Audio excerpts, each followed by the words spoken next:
Hopefulness 3.0. What the hell day is today? Oh, it's Friday the 13th. That's right. I don't know how I forgot that.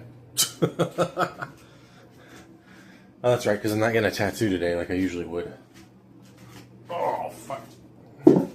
It's because, as much as I would like to, they're just too expensive. You know, let me at least counterbalance you a little bit with the... Whoops. Oh. Also, you're not really set in the stand right. Oops. Come on, I know you can do it. Yesterday I recorded for who knows how long. I came back here to check, and apparently I accidentally turned off the fucking thing. So I had recorded like 12 seconds, but talked for like 45 minutes. I had a number of things that were important. First of all, pay your people better. One of the important things was kind of about that and how essentially we live in a monarchical society still. Like, even though we don't technically have a monarchy because we don't technically have a king, if you look at the way that our society does work, it's very monarch-like. So, like, who controls your wages? Who controls how often you get to go to vacation? Who controls your housing situation, your car? Who controls when you get to sleep? How often you get to sleep? Most of those can be related to your boss. You know, whoever pays your bills, whoever approves your vacation time, whoever approves your sick time, any kind of mental health leave that you have. Now, some people are lucky and they don't have to worry about that as much. You know, some people have a great work situation where they don't feel any pressure whatsoever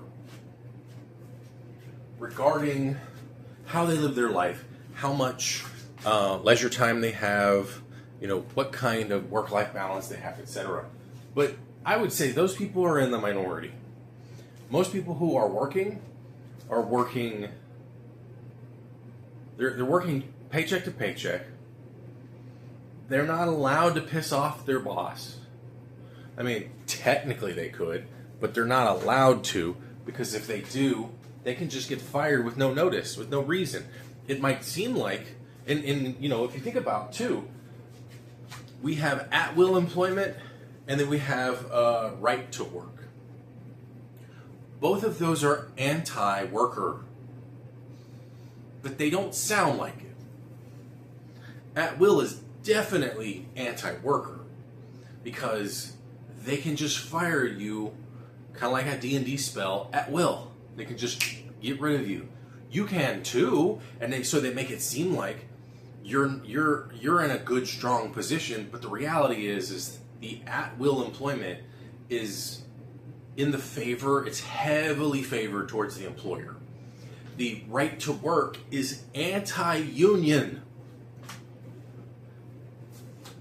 You know, the whole point of a union is so that you have power over your employer, in a sense, because you have collective action, you have collective power.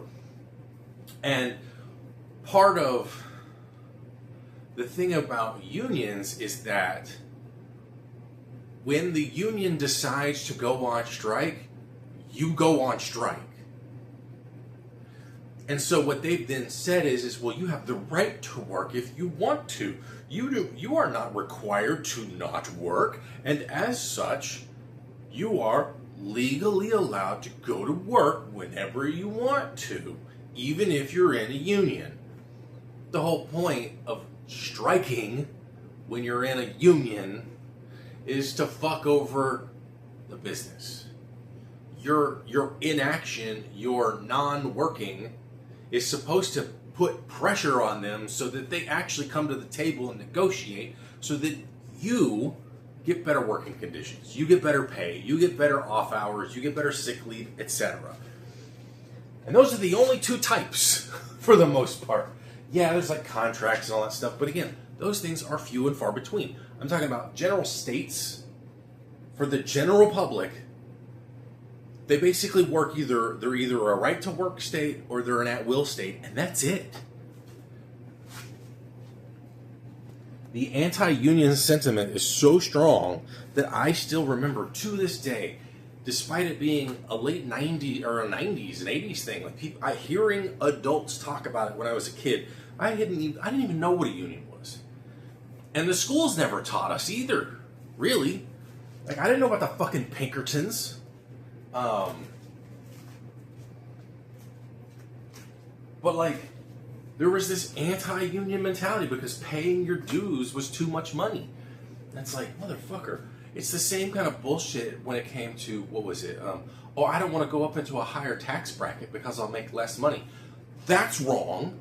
So already that is yet another form of propaganda to keep you down. There's the anti-union sentiment of, well, if I pay money to have a job, then I'll definitely make less money. Yet another form of anti-worker propaganda. There's also, like, the way that you are supposed to get good credit scores is by holding on to debt and pay, just like, not the minimum, so to speak, but to always keep a balance. That's wrong, too. You don't want to keep a balance. What you want to do, if you want to build your credit score, get a credit card. Let's say you've told yourself maximum $500 a month. Let's just say this is what you've told yourself. So what you're going to do is you're going to put up to $500 in like monthly bills. Things that like if you go back in time and look at all your payments, like let's say you've never had a credit card in your entire life, but you've paid all of your monthly payments on time in some way or another, right? So you go back into your bank account and you look at just like the last year and a half. And you do some basic ass calculations and look at what items don't change. Those are the ones you definitely want to put on there. And the ones, if they do change, they don't change too much, like maybe water bills, electric bills can, depending on circumstance, temperatures and all kinds of crap. Phone bills, insurance on like your car, for instance, or like homeowners insurance and stuff. I need to get some apartment or renter's insurance at some point. And so you get all those things, and you get, let's say you only you're only up to like $300. All right, don't worry about anything else. Just put those things on that card, and at the end of the month, before interest kicks in, pay it all off. Get rid of it. Do that every month, and you will build good credit that way. Though they talk about, what is it, a deadbeat or whatever the fuck. It's just like, none of this is fucking, no, that's not how this works. Like, having some kind of debt can help, but that's when you're like in the hundreds of thousands plus area. And that's when you've proven in one way or another that you have a great cost to debt ratio, basically, income to debt ratio. When you can prove that you've got significant amounts of money itself, and that overrides the amount of debt by a significant portion, and again, this is all just like vibes-based bullshit. And so your credit rating is another form of the sort of hierarchical monarchism. There is some sort of like king-like figure at the top who's controlling shit. And then what happens when somebody, like, let's say, I don't know, the CEO of a health insurance company gets shot in the street. Then a bunch of other CEOs walk around with kids on their shoulders. Or they say, oh, let's bring back the snack wrap. Or, oh, no, we're not going to have this, you only get 4 hours of anesthesia, and then you'll have to pay for the rest of it, even though there's literally no way in hell for you to be able to agree to that during your surgical procedure. We're just going to get rid of that.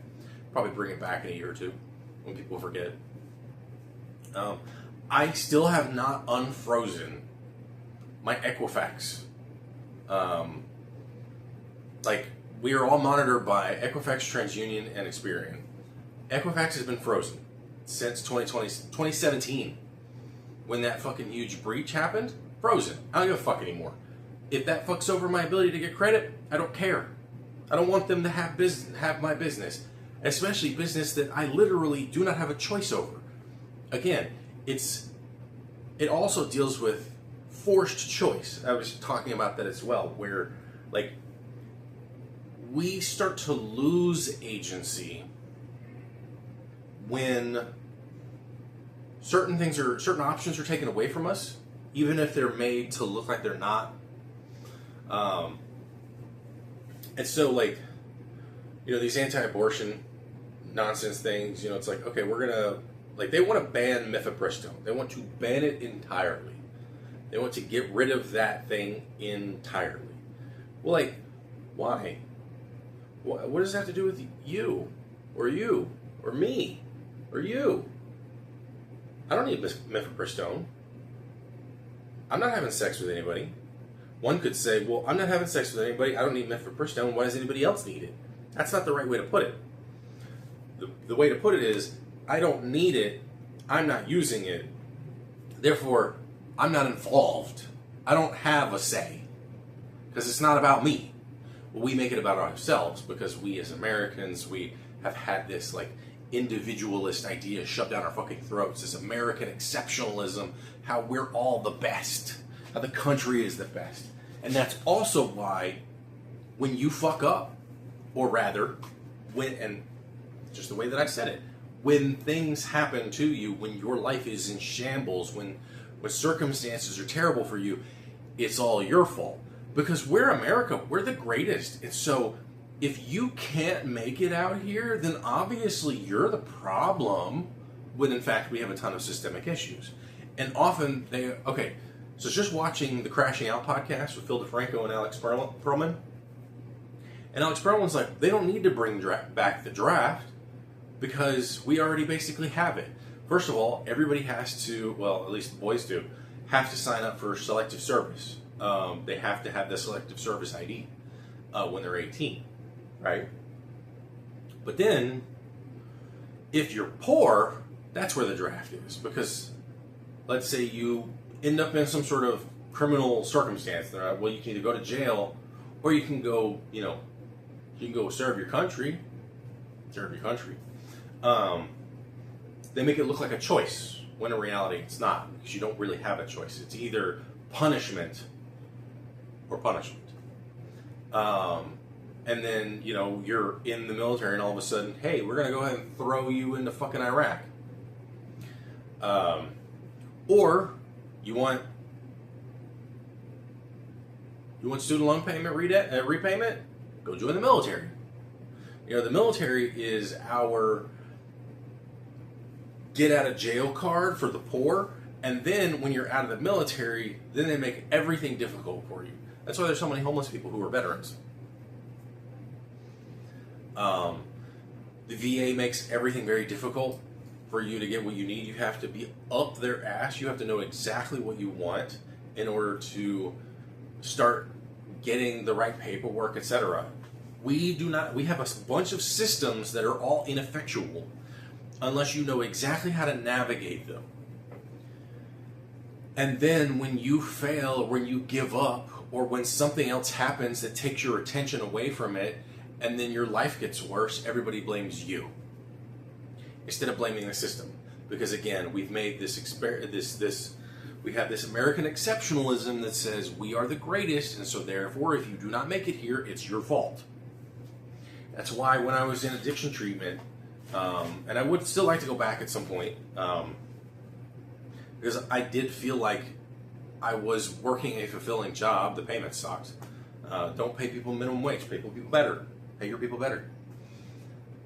Again, it goes back to the boss is the one, the hierarchy, the mini king, as it were.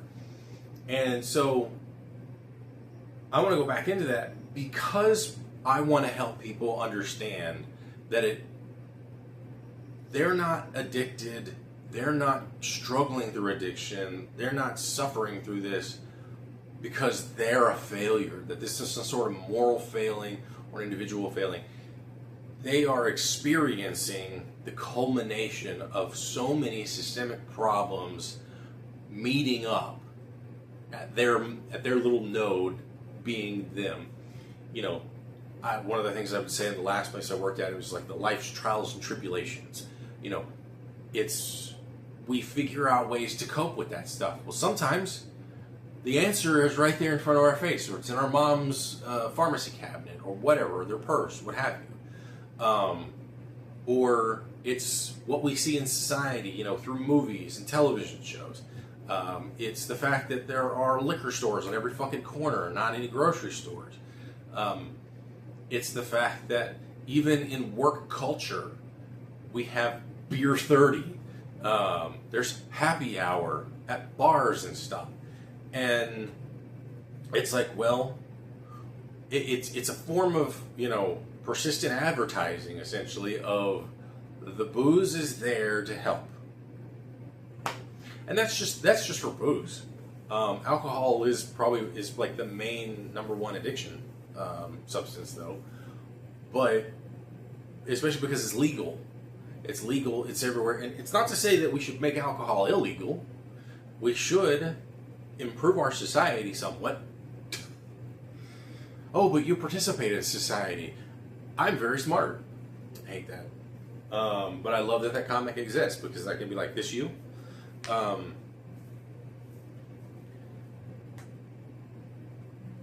We need to improve our society so that, because honestly, there really is no safe amount of alcohol, but if somebody wants to drink alcohol, they can drink alcohol.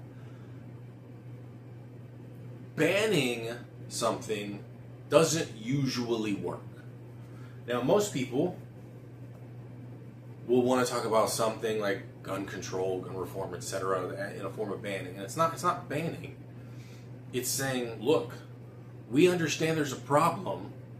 We have multiple solutions, but all you want to do is call them bans. You're misleading people. You are spreading disinformation, incorrect, like intentionally incorrect information to mitigate and to like water down the actual messaging. You know, if it costs $5,000 to get a gun because you have to go through a registration process and it takes 6 months, fewer people can buy guns. Now they're going to say, well, you know, criminals are just going to criminals are still going to get, you know, commit murder. But they won't necessarily be able to do it with a gun if there aren't, you know, hundreds of millions of guns. I mean, there's probably, I believe there's billions of. So I think there's like something like double-digit guns to every person in America. And so we're talking several billion guns at that point. And, you know, shall not be infringed when they don't even want to talk about the rest of the fucking amendment and stuff. And it's just like, so much of our life is being dictated by people who have some kind of power over us, where we do not feel like we have a choice. And what choices that we do get are the ones that the people in power permit us to have. Now, also, there is a caveat to that.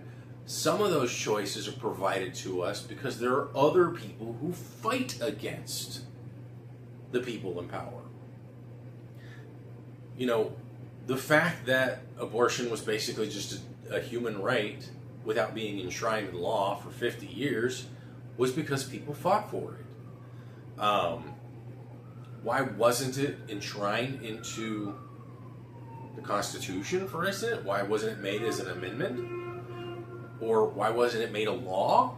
Well, because, especially during Obama's reign, during Obama's reign, just because the Democrats had a majority, they didn't have a filibuster-proof majority for the majority of the time that they had that power.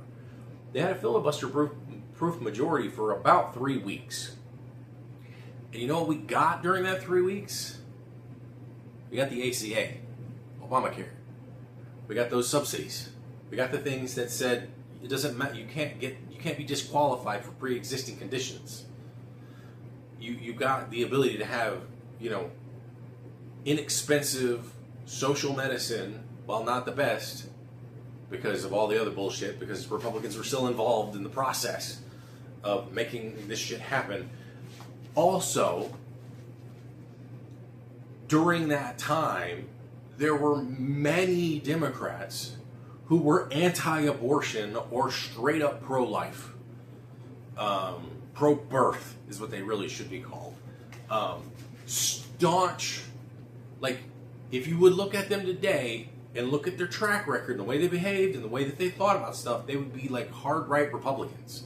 But they were Democrats. And so you weren't going to get abortion. It just wasn't going to happen. Like, just because you think the numbers were there doesn't mean it was going to happen, because there were people within the party. It's very similar to like what's happening with the Epstein files right now. For some crazy reason, a lot of Republicans are against releasing the Epstein files. Like, there was just a lot of bullshit that was going on last year up until, I can't remember her damn name. She came out of Arizona.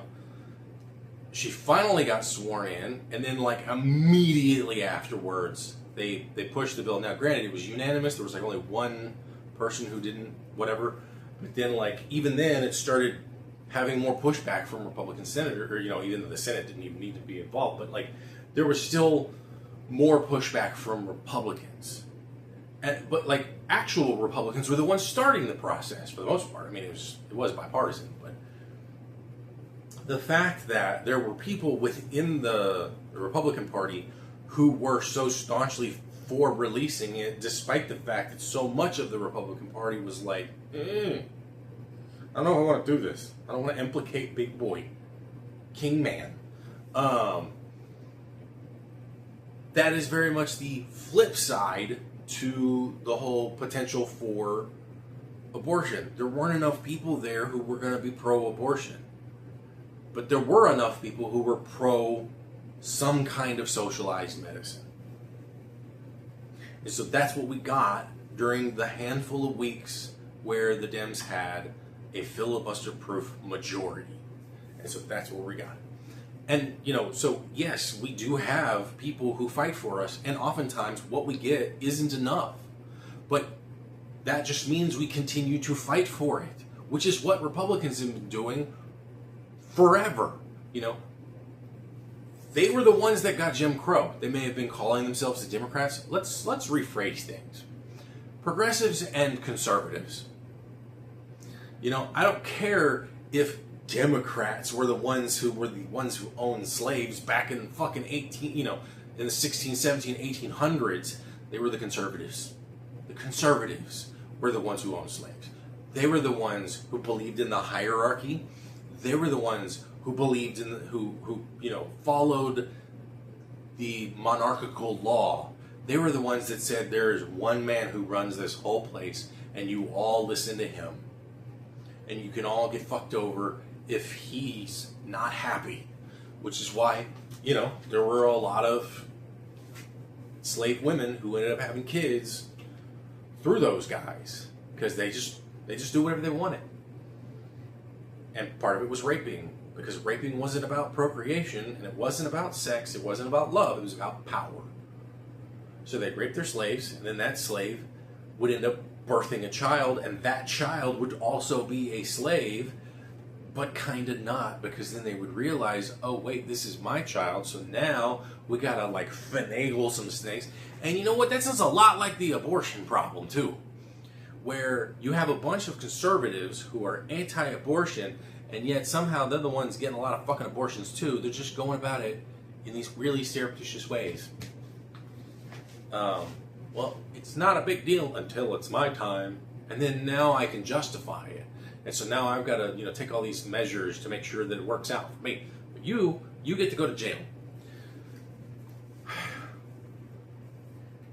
An egalitarian society is one that understands that all people are equal. That you don't bring up the idea of, well, I don't want my enemies to have free health care if they come into my country. They're not my enemy. They're other people.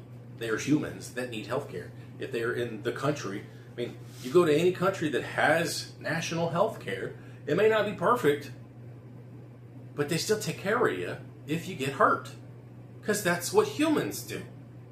Humans take care of other humans. They don't start creating new enemies. The enemies are the ones that create themselves. You know, our current federal administration is creating itself as an enemy of the people. You know, it's coming into Minnesota after some dumb shit talks about fucking daycares and shows an empty daycare, you know, in Minnesota, and then ICE is like, well, let's go ahead and figure that out. ICE shouldn't even have guns. They're dealing with civil problems, tort law. If I steal $30 from somebody, I don't go to fucking jail for, or maybe, but like, if I damage your car by accident, let's say I'm playing in my neighborhood and I'm playing football with some friends and I lose my bearings and I end up running toward a car and I accidentally like dent a car door and blow out the glass window, right? That's not something that requires a law enforcement officer to show up. You do not need a cop to show up with a gun to that incident. You go to small claims court, or you just deal with it right then and there. You start figuring out how best, but let's say I don't want to do it, right? Then you take me to court, but the damages aren't significant enough to be considered felony. And so there's no reason, I mean, even so, O.J. Simpson was considered civilly liable for the death of Ron Goldman and Nicole Kidman, or not Nicole Kidman, sorry, Nicole Brown, Nicole Simpson. He was not found criminally liable. So his punishment was not to go to jail. His punishment was financial. He had to pay punitive.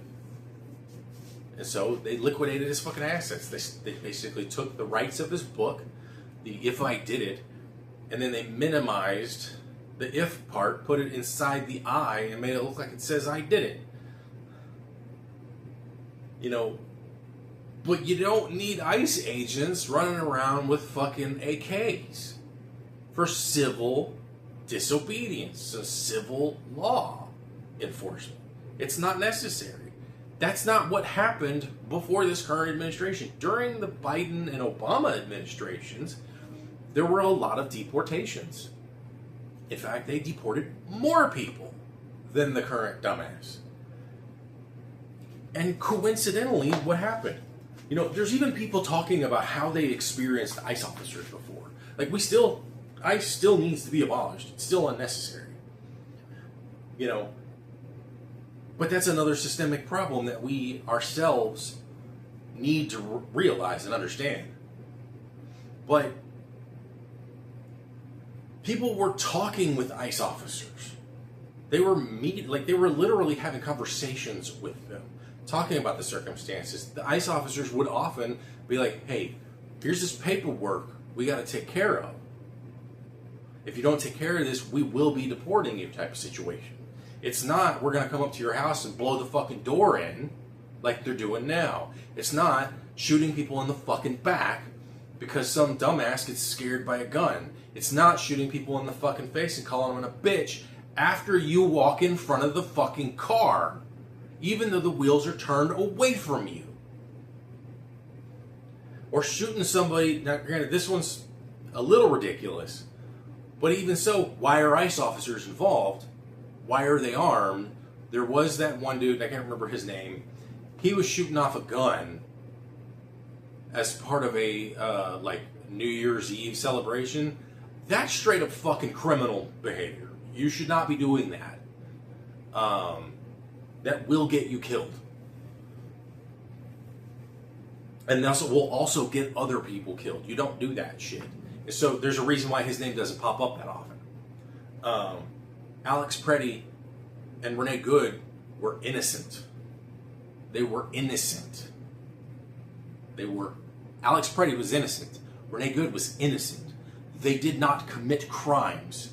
The things that they did were legally protected by the Constitution, unless you don't consider the Constitution something that is there to protect people anymore. And that, at that point, means we can go around and kill fucking ICE officers all goddamn day if we want to, which I'm not necessarily opposed to. Abolish ICE, death to Nazis. We, in America, do not live in an egalitarian world. We don't think of people as people. We think them as allies and enemies. The enemies create themselves, and then they're saying, well, why are you calling us fascists or Nazis just because you disagree with this? Fuck you. I'm going to pull this up real quick. Hold on.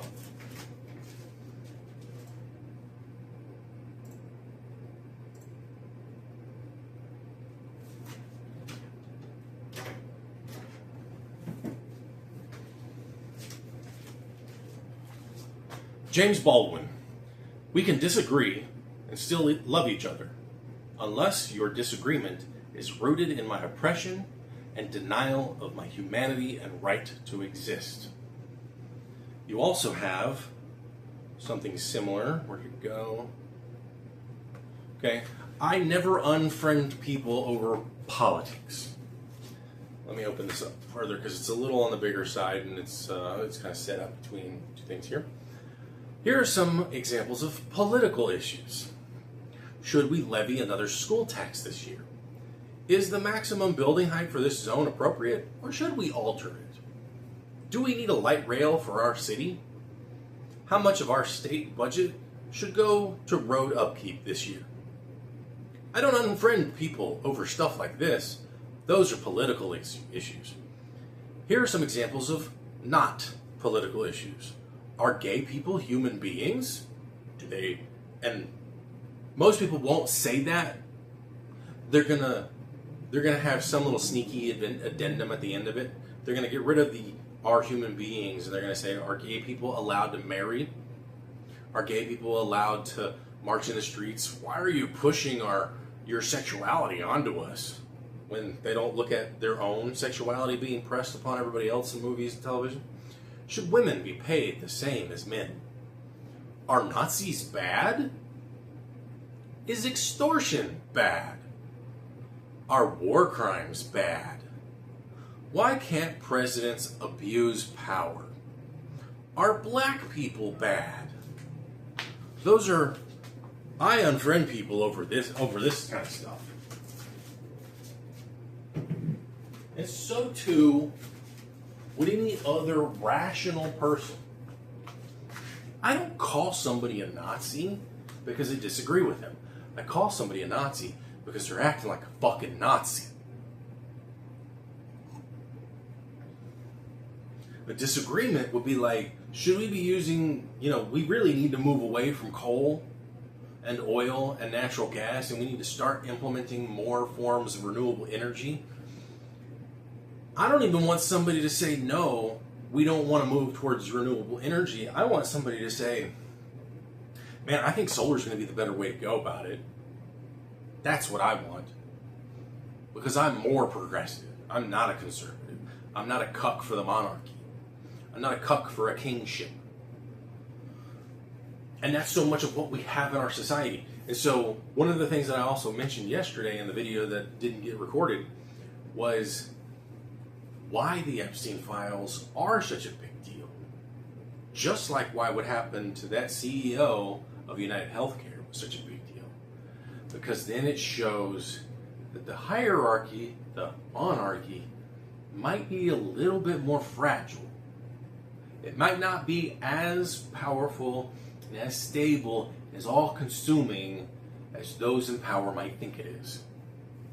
Because when the Epstein files released and people from other countries started getting fucked over because of their associations, like there's a dude right now, I don't remember their names because I'm not there's too many fucking people in America for me to deal with, and also the problems we're currently dealing with. So I don't remember names of prime ministers and stuff from England, but they're getting on one dude for hiring another dude who was in association with Epstein.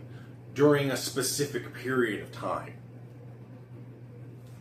We're not even doing that. What are we doing? We're getting rid of the Secretary of the Homeland Security. We're putting her out to pasture, so to speak, in Axis 2.0 for World War III, not because of the dead American civilians and the mistreatment in the concentration camps, but because Big Daddy King was made to look bad because of her 220 million fucking expenditures. Meanwhile, the Department of Defense is spending, millions upon millions, hundreds of millions of dollars on fucking seafood and steaks and shit. And that's still not getting fucking thrown because Big Daddy, Fascist 47, isn't implicated in it in some negative way. And so the reason the Epstein files is still such a big deal is because, one, it deals a lot more with conservative people than it does with the liberals and the progressives. There's not as many people on the left that they thought there were, because Pizzagate wasn't about powerful people. It wasn't about the elites. It was about the left. It was about the Democrats, largely. And that's why, you have one dude on the left, I don't remember who the hell he was, I think he was a senator or something like that, and he had mentioned pizza, and everybody and their fucking mom during QAnon was starting to create all kinds of wild-ass fucking conspiracy theories, and all of it was able to be easily culminated into one word: Pizzagate. Adam Baldwin, I believe, helped with Gamergate. Which was also another problem, and I fell into that one. I fell into the issue with that, and it wasn't so much as what I thought it was. It was a lot of what was, kind of the way that they had portrayed it on Law and Order SVU. They were more accurate on Law and Order SVU than I was, but I've learned since then. But with Gamergate, it was about, child sex trafficking rings. It was, using pizza parlors as an underground railroad for this sex trafficking, and they were killing babies and drinking, and consuming their adrenochrome to maintain their youth. Meanwhile, we get that one fucker who he and his sons are like, they test their blood every now and then, or I think he maybe injects his son's blood into him or whether to stay youthful and shit. And I'm like, look at this weird fucker. Why isn't he on your goddamn list? That motherfucker definitely fucks kids. If not his son, someone else. You cannot be that close to your son without some sort of sexual abuse going on. At minimum, some sort of psychological abuse, but there's a high probability of sexual abuse in that relationship. Obvious sexual abuse between Fascist 47 and his daughter. That's been going on forever. And unfortunately, she's a willing participant in it because she's been involved. She's been a victim of it for so long. She has now become, at least, if not an active participant, she is a passive enabler. And I get it because you don't want to upset the granddaddy king, but if you don't want to ride the gravy train, or rather, if you want to keep riding the gravy train and you have to keep doing that, you at some point have to make a judgment call. I was born in a middle class family, but I'm not middle class anymore. Poor as fuck. Because I made certain choices so that I could distance myself from these people because of who they were. And I know that a woman is going to have a harder time. I'm aware of that. I believe I said it in my last video that actually got uploaded, where especially black women are, at minimum, if not black women, just women of color, but often in America, black women are effectively the biggest minority. because of how they're treated, because of how they're ignored, because of how just generally in society they are treated as lesser by so many people.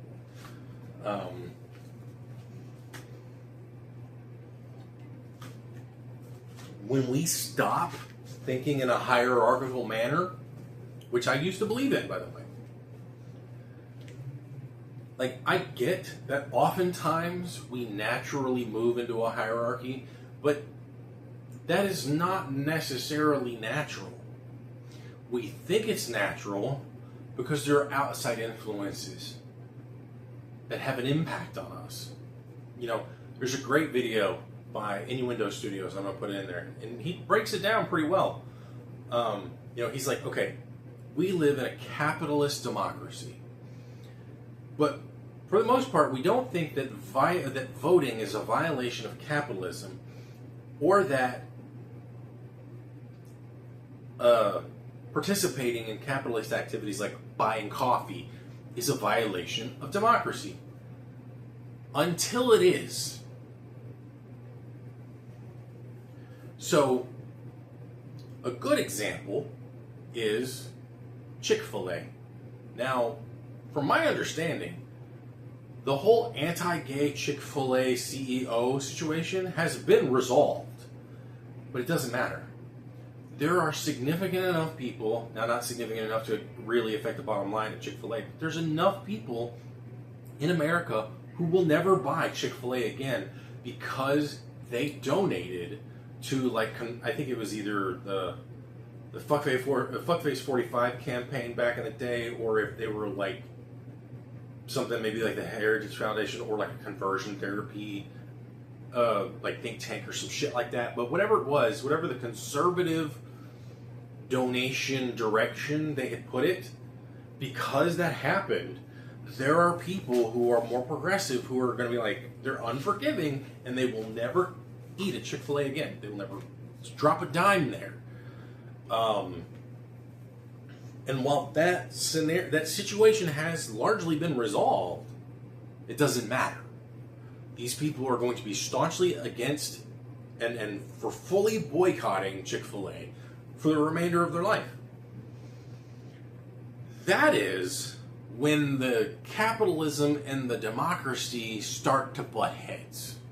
When you have a cake maker who's legally permitted to discriminate against gay people, that is when capitalism and democracy start to butt heads. No, they're not voting, but they kind of are. And he even says in the video, it's like titled "Always a Bigger Fish," and it does relate because of the Star Wars thing, but that's just kind of like a throwaway that then creates a title and blah blah blah. But he then builds on it as well.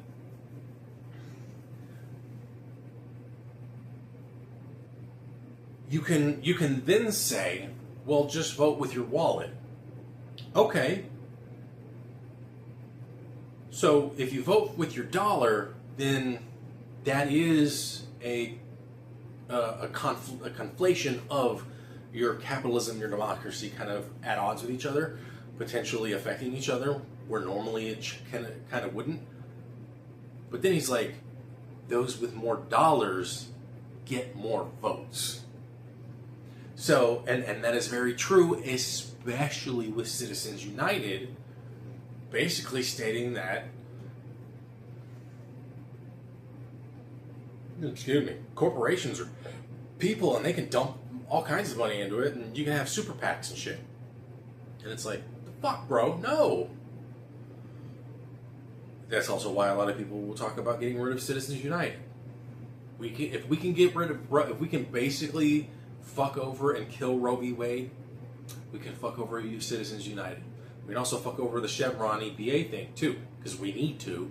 Because right now, currently in this country, we don't have to have an expert scientist in the field. We just need to have a lawyer who's convincing enough to say that it may or may not be environmentally an issue. Just have somebody who is somewhat expertised, if you will. That's not necessarily a word, but has enough expertise. And so, like, that fucked up.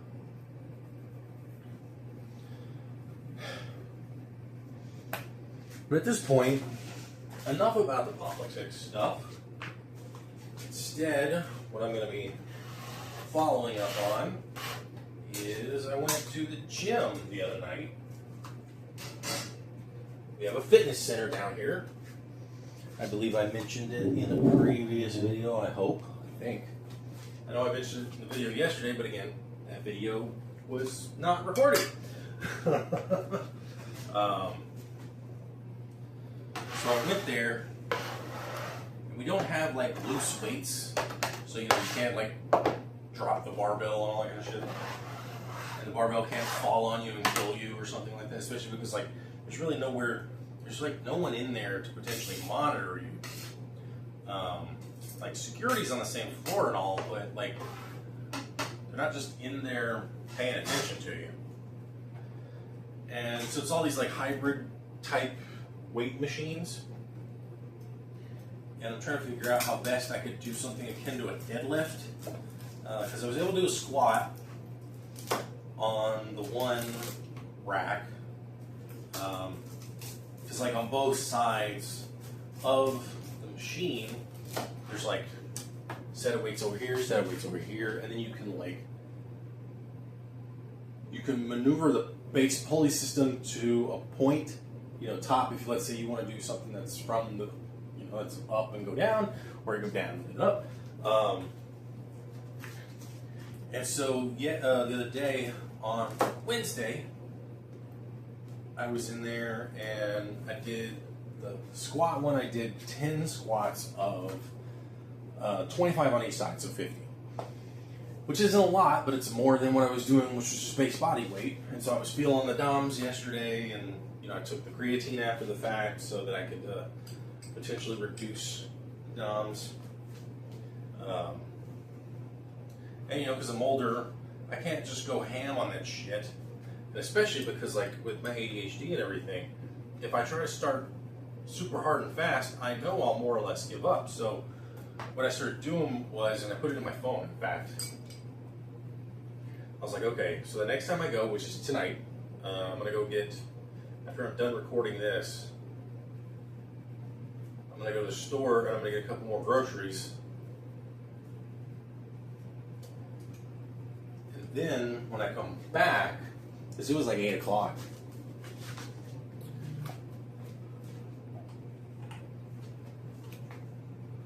I'll come back, put the groceries and stuff away, and then I'll go downstairs, and then be like, okay, so here's the idea. I started with 10 on the 25 on each side, so 10 for 50, right? The next day, I'll do 11, but instead of doing 11 at once, I'll do a 5, go over to the bench press, come back over and do the 6. So I'm going to start on the bench press, actually, because I had it set at 45. I did 10 of those, so instead, what I'm going to do with that is I'm going to do 5, move over to the squats, do 5, move over to the bench press, do 6, go back to the squats, and do another 6 of those. And then on Monday, I'll knock it up to 12, so it'll be 6 bench, 6 squat, 6 bench, 6 squat. And then when I say I get up to like 15 total, it'll be 5, 5, 5, 5, 5, 5. But I want to try to incorporate deadlifts as well, because squats, deadlifts, and bench presses work They work on a significant amount of muscles as the compound actions. You kind of don't really need to do anything else, generally speaking, especially in the beginning when you're just trying to get form and when you're trying to get your form down and try to get your reps in, and you're just trying not to overdo it. 3 exercises. It gets most of your body. Like I wish I could do farmer carries, but I can't because they don't have loose weights. It's a reasonably sized room. I would have to walk it probably like 10 times or something if I was going to do that anyway. But I can't do that. So the farmer carries that I'll be doing are basically my grocery runs.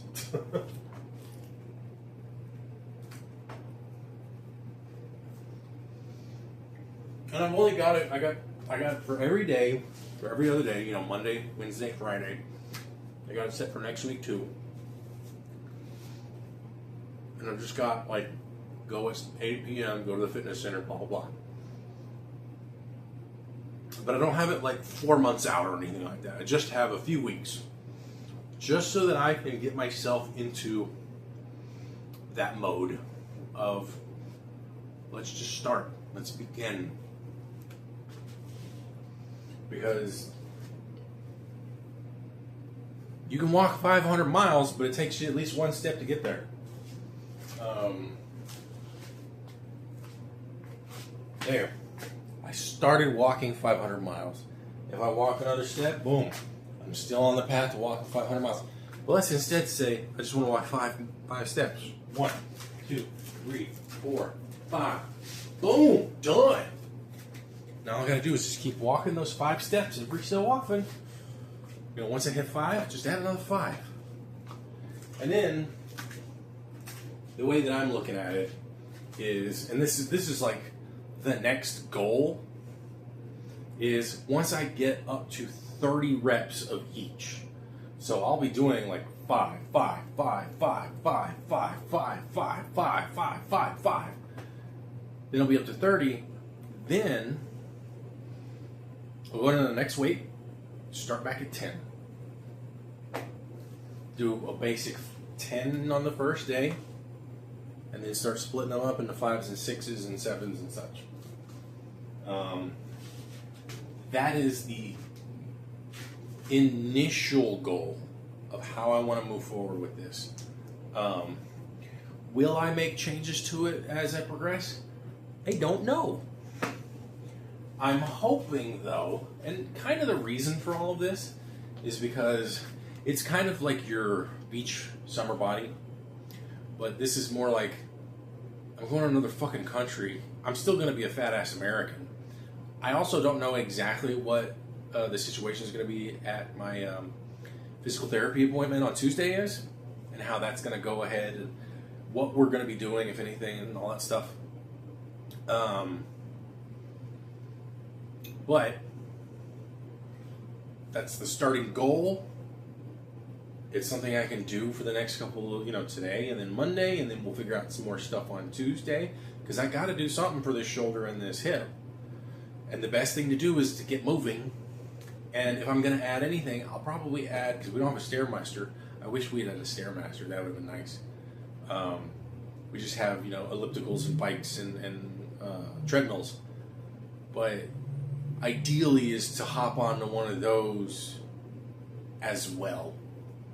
Start with just because I'm not trying to do the gym bro, here let's do arms this day, legs this day, and cardio once a week kind of thing. It's I want to be in the gym for 30 minutes roughly. That's it. If I go to the gym every other day, 3 days a week basically, for 30 minutes, I'll at least improve my basic health after a few months. That's just what I'm looking to do right now. Do I want to be able to lift shit? Whatever, cool. But that's not the goal right now. The goal needs to be small. It needs to be manageable. It needs to be attainable. Because, with politics, you cannot break apart the hierarchy all at once. You cannot do the radical all at once. It just doesn't work. It must be incremental.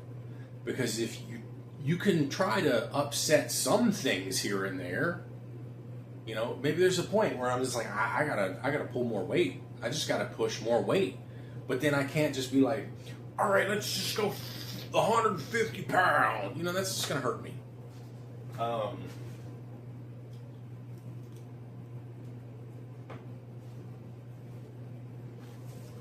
There's a reason why we're called progressives.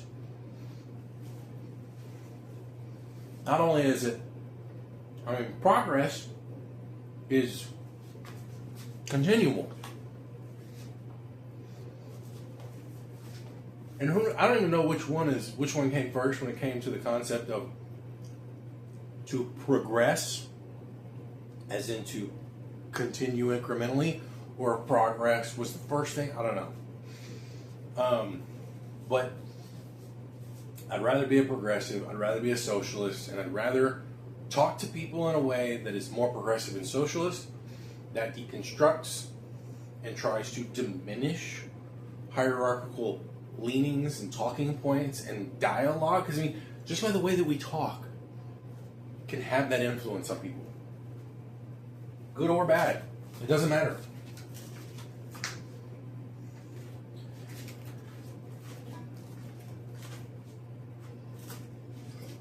And there will always be people who have, my old mentalities of like, no, we need to get it done right now. And it's like, sure, that'd be great, but is that going to happen? Is that really going to happen? The answer is probably no.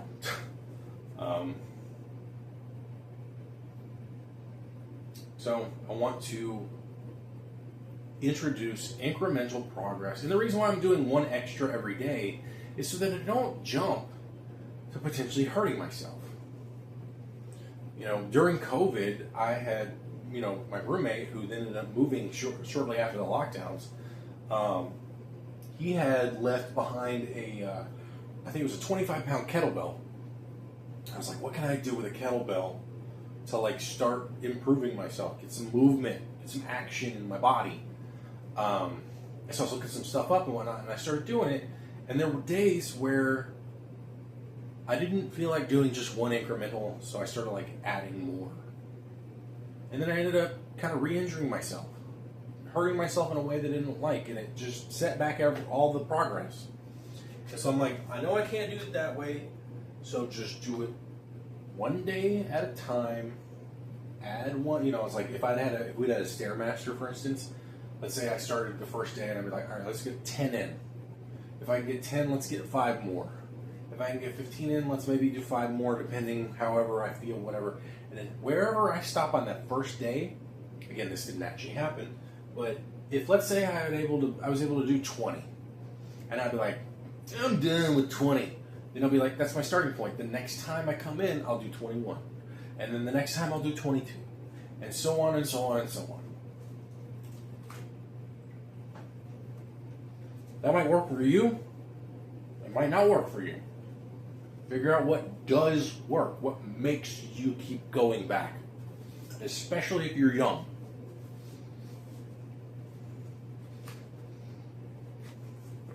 With that, have fun.